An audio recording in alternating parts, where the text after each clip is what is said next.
noite! Boa noite! Olá! Tudo bem? Tudo bem? Que prazer falar com você ao vivo! Igualmente! Gente, eu tô tão feliz, eu tô vendo sua empolgação, eu tô tão feliz de ver sua empolgação, porque eu sou assim empolgada igual você. E olha, ela aqui também. Essa aqui é a Liana Velasquez. Olá! Descobri, conheço há mais de 3 anos e descobri semana passada que é a peregrina, gente. Meu Deus do céu. Preciso juntar essas peregrinas do mundo para a gente conversar. Muito bom, adoro. Que bom. Conta um pouquinho de você, Cecília, pra gente. Bom, eu fiz o meu caminho em 2016, então tem pouquinho de tempo.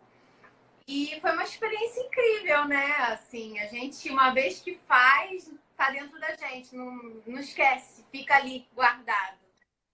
E eu sempre que eu posso, eu quero falar com as pessoas, eu quero dividir, eu quero influenciar para elas irem também viver isso que a gente vive, né? É maravilhoso, assim. Legal. Muito bom. E você, Liana? Buen camino, peregrina. Buen camino.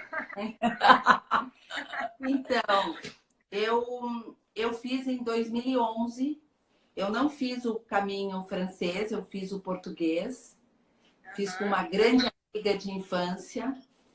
E meu sonho era fazer o caminho desde que eu havia lido o Paulo Coelho, o Diário de um Mago. Diário de um Mago. Eu trouxe o livro de época. Veio toda preparada.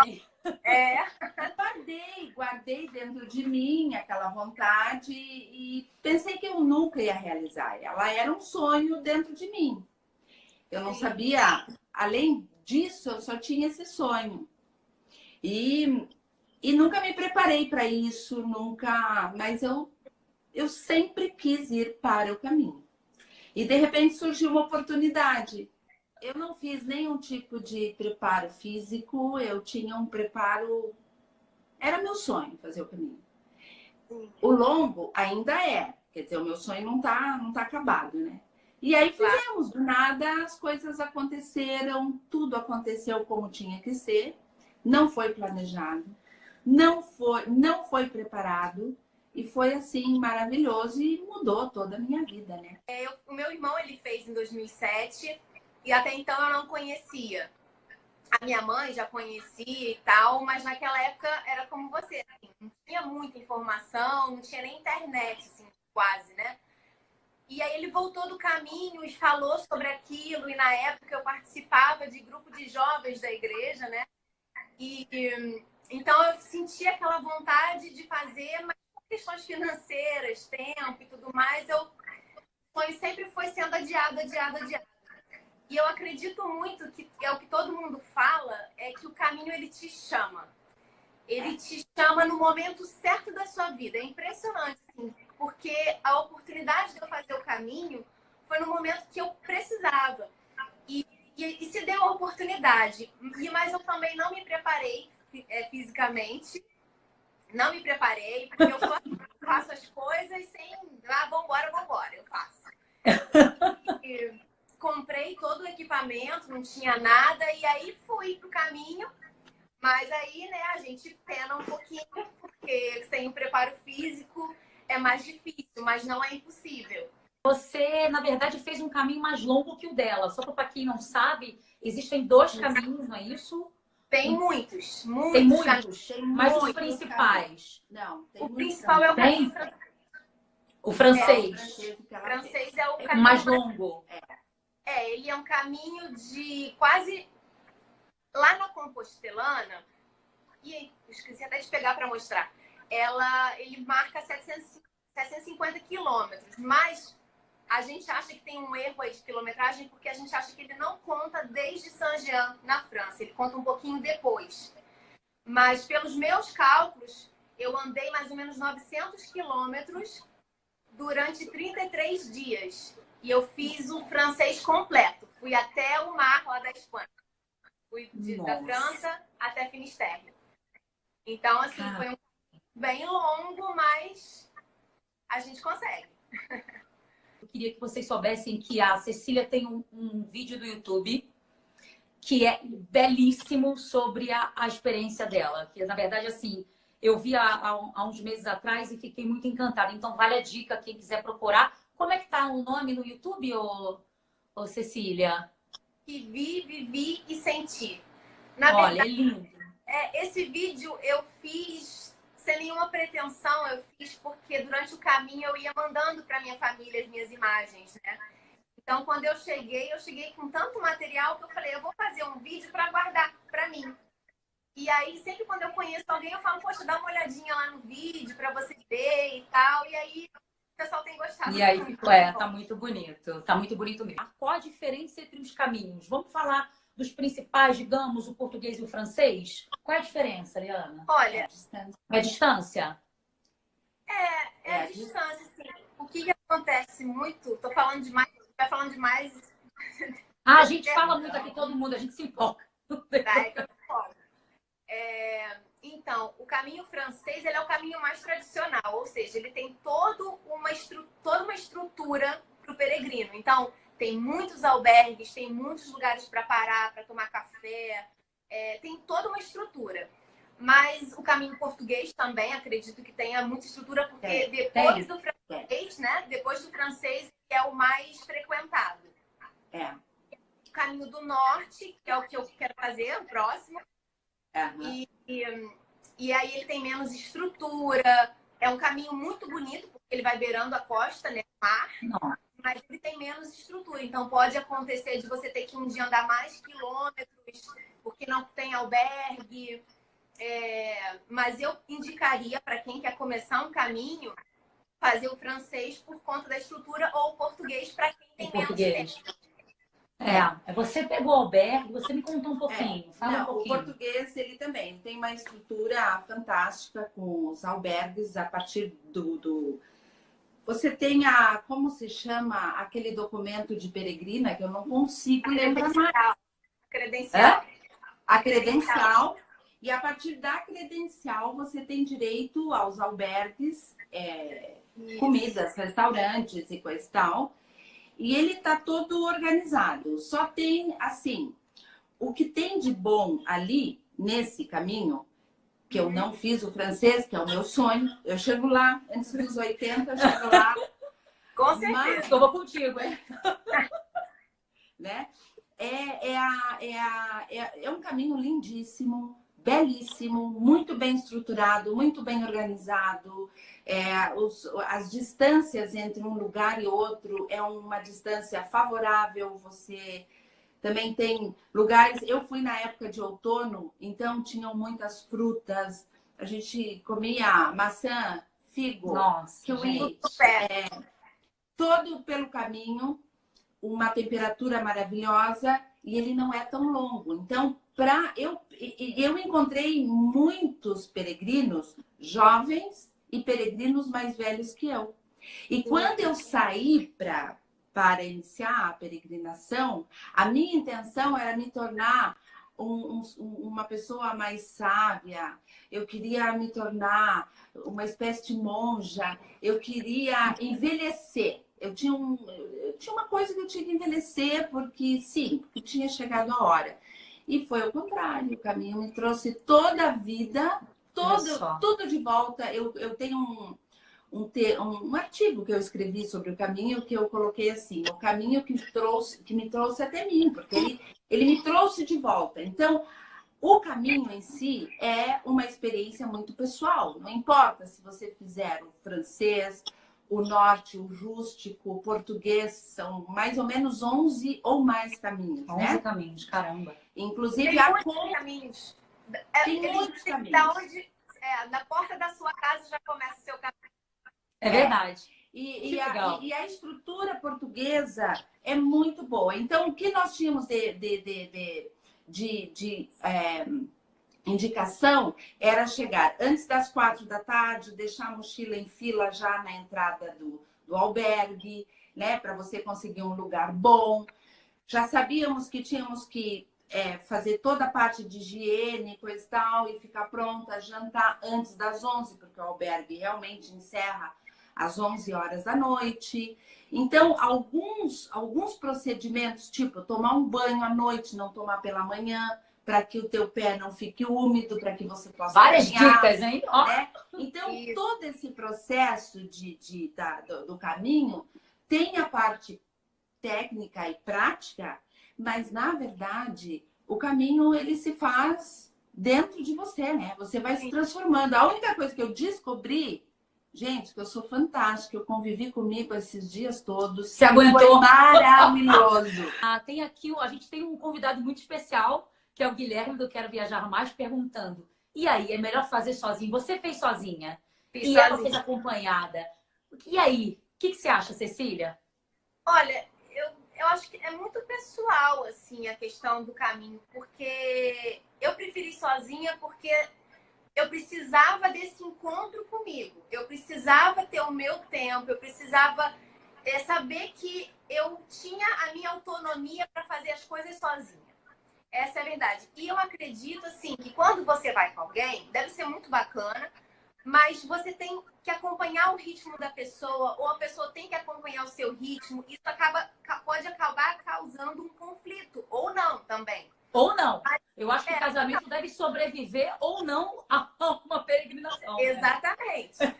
Ali você tem certeza se vai dar certo ou se não vai. Isso eu falo. Mas eu também acredito, mas também assim, é um caminho que ao mesmo tempo você tá sozinho e você não tá. Porque você conhece muita gente. Eu conheci um grupo de amigos, assim, que são meus amigos até hoje. Legal. E assim, quando eu queria ficar sozinha, eu me afastava alguns quilômetros deles, ou eu ia na frente deles e ficava sozinha. E aí a gente se encontrava na cidade seguinte. Às vezes a nossa distância era até dias, 1 dia, 2 dias, e depois de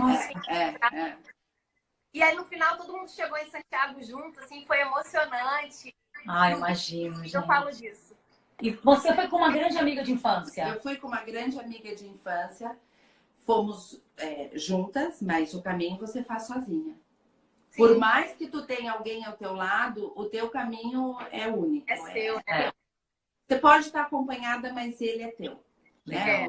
O ritmo, é uma meditação em movimento. Eu sempre digo, as melhores férias que eu tive, porque eu sou psicóloga, eu vivo sentada o dia inteiro.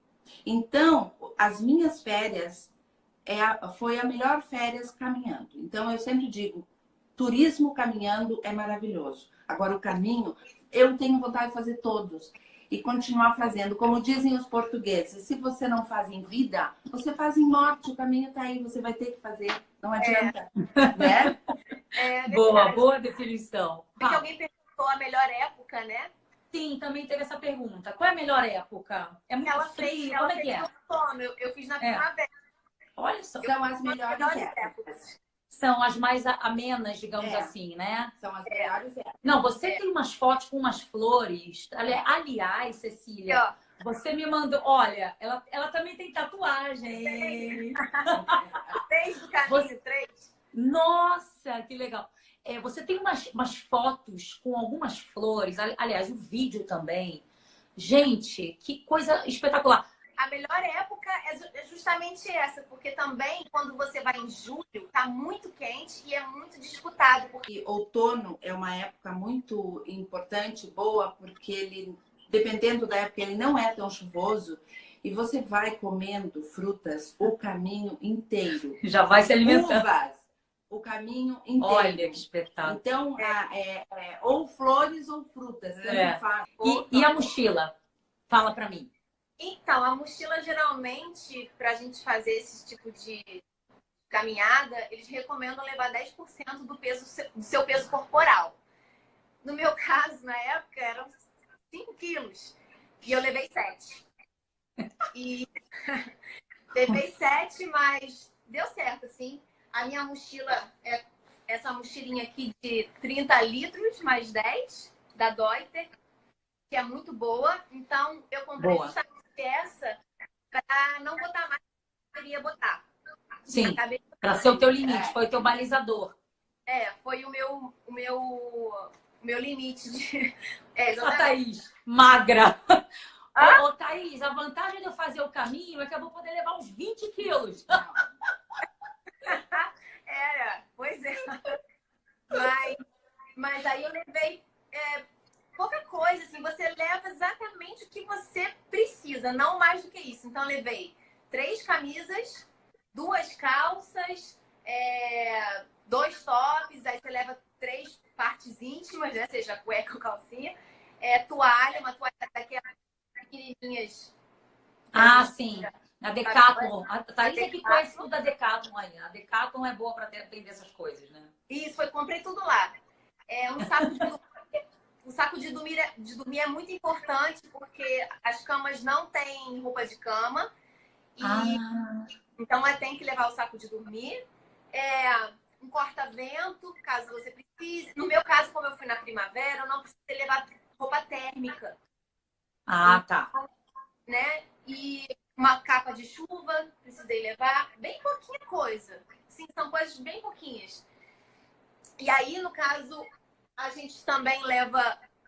Isso aqui se chama papete. Papete. Papete, que é para você usar quando você chega no albergue, ou então quando você estiver com alguma bolha, também é bom levar. Mas o mais importante é a bota. A bota. A bota. O que você usou, Oliana? Então, eu ia contar para vocês o seguinte. Na verdade, nós fizemos o caminho um pouco mais rústico, né? Foi um caminho raiz, não foi um caminho Nutella. Atenção. Caminho raiz, prestem atenção. Toalha de banho, fizemos de fralda de bebê. Que enxuga mesmo. Enxugar e ela seca muito rápido. Sim. Outra coisa, eu levei calcinha, sutiã, meias a mais, todas velhas, todas para jogar fora no caminho. Eu nunca lavei esse tipo de roupa íntima. Aliás, em todas as viagens que eu Ela faço, já me deu essa dica. eu jogo no lixo, corto e jogo fora. Então, o que eu levei, eu fui deixando. Foi deixando. Muitas camisetas, eu levei algumas camisetas que eu fui deixando pelo caminho também.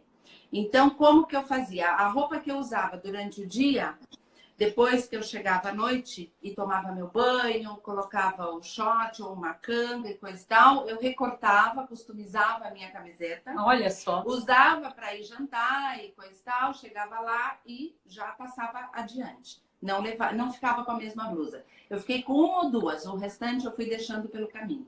Os tênis eu usei e fui deixando pelo caminho. Eu fui até o fim. Então, a minha mochila começou muito grande e terminou uma mochila pequenininha, porque eu deixei quase tudo pelo caminho. Deixei a minha roupa quase toda pelo caminho. Que legal. Eu lavava. O dia que eu lavei, ela não secou. Então, eu nunca mais lavei. Eu deixei no caminho. E realmente, muitos peregrinos precisam. O pessoal vai recolhendo a roupa que você deixa. Ela falou isso pra mim. Né? É uma coisa muito comum você deixar, fazer trocas, né? Mas a minha roupa quase toda, quando eu cheguei em Santiago de Compostela, eu tinha a roupa do caminho, eu não tinha mais. E nem o tênis eu deixei também no último albergue. A única coisa que eu deixei foram os meus bastões. O resto eu trouxe. Eu fiz com cajado de madeira, né? Comprei lá no início e foi perdido num comboio em Portugal, onde eu fui de um lugar para o outro e deixei. Mas eu fiz com cajado e com a bandeira do Brasil, né? A minha A sua estava na mochila, eu vi. Você viu? Bacana, vi sim. Muito legal. E a concha, eu tenho... eu tenho aqui, ó. Eu tenho... essa não foi a concha do meu caminho. A concha do meu caminho é muito bem guardada. Mas eu levei ela pendurada assim o tempo todo, andei com ela o tempo todo. Quanto custa mais ou menos uma viagem dessa, né? O que envolve em termos de custo? Considerando o que você fez, que é uma coisa realmente levar pouca roupa, levar mochila, ir a pé, enfim. Mais ou menos assim, uma ideia.